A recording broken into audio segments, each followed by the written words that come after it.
Kedai kita diobrak-abrik hari ini, kedai sama dadak nggak buka dulu, karyawan dan lainnya dihajar. Lanjut lagi berapa sini ya dari Polres? Dari Karang Taruna.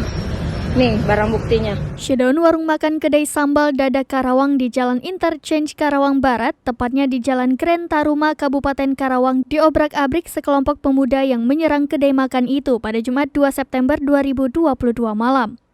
Bukan hanya merusak fasilitas dan menghancurkan bahan makanan di kedai itu, sekelompok pemuda yang mengaku anggota Karang Taruna tersebut juga diduga menganiaya beberapa karyawan kedai sambal dadak yang ada di lokasi kejadian.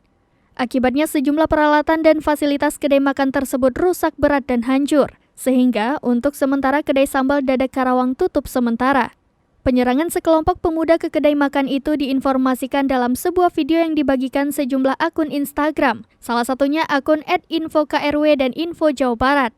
Dalam video yang diduga diambil pengelola kedai makan menayangkan kondisi kedai makan pasca penyerangan yang tampak berantakan dan sejumlah fasilitas kedai rusak. Kedai tampak acak-acakan dan banyak bahan makanan atau dagangan mereka yang berserakan di lantai. Sejumlah karyawan kedai tampak berada di pojok warung dan membicarakan peristiwa penyerangan kedai yang baru saja mereka saksikan. Dari informasi yang dihimpun, petugas Polres Karawang sudah mendatangi lokasi kedai dan mencari keterangan. Sampai saat ini belum diketahui motif penyerangan yang diduga dilakukan oleh pemuda kelompok Karang Taruna. Kedai kita diobrak-abrik hari ini, kedai sama dadak nggak buka dulu, karyawan dan lainnya dihajar. Lanjut lagi berapa sini ya dari Polres? Dari Karang Taruna. Nih barang buktinya.